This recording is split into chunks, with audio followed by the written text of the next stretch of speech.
House notes that education is the hub of the economic, socio-economic, political, and technological development of every nation, which equips individuals with the knowledge, skills, critical thinking abilities essential for effective decision-making and problem-solving in shaping policies, laws, and the overall direction of a nation and the economy. Further notes that for a country to attain its aspiration of socio-economic, political, and technological development, it must have functional, sustainable, quality, and stable tertiary education system to be able to produce qualified and productive graduates in its labor force that would drive the process. Concern that Nigerian tertiary education subsector has witnessed unprecedented strike actions over the last 3 decades as a result of disagreements and non-implementation of agreements, memorandum of understanding, most especially the 2009 agreement and such other agreements reached between the government and the unions. Worried that strike actions have continued to distort both the academic activities and the calendar, thereby negatively affecting the early and timely completion of academic programs and by extension the future of students as a result of these incessant strikes.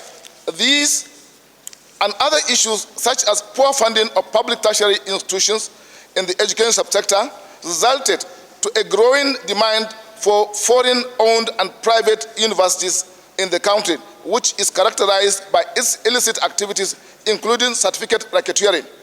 Also, the actions have negative effects on the realization of the missions and visions set by the government, with possible consequences on our economic and technological development. Aware that most of the demands by the unions, which include the provision of infrastructure facilities, teaching aids and equipment, proper remuneration, welfare and allowances, especially and allowances, conducive working environment, and are genuine and implementable, which will forthwith avert any occurrence of strike actions in our tertiary institutions. Disturbed that the way and manner this issue is being handled and treated with levity and given selective treatment, if not properly handled and resolved amicably, is capable of further aggravating the impasse and distorting academic activities with the attendant proliferation of social vices, economic and security consequences to the country. Further concerned that we do not need another strike in order to address these problems, the problems of the unions. House resolves, 1, to urge the President, Commander-in-Chief of the Armed Forces of the Federal Republic of Nigeria to use his good office and direct the relevant MDS to come up with modalities for true negotiation with both academic and non-academic unions so as to come up with workable, implementable, and final agreement to be signed by both parties.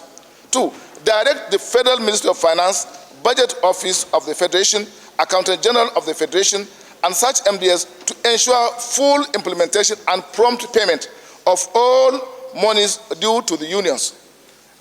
3, advise the government to forthwith desist from any further selective treatment of any of the unions to create fair treatment and avoid counter-strike actions by the other sister unions. Thirdly, fourthly, mandate the House committees on university education, polytechnic education, federal colleges of education, labor and productivity, finance and legislative compliance to ensure compliance. I so move, Mr. Speaker. Those should say aye. Those against should say nay. The ayes have it. This motion is referred to the committees on university education, polytechnic education, federal colleges of education, labor and productivity, finance, and legislative compliance for further legislative action.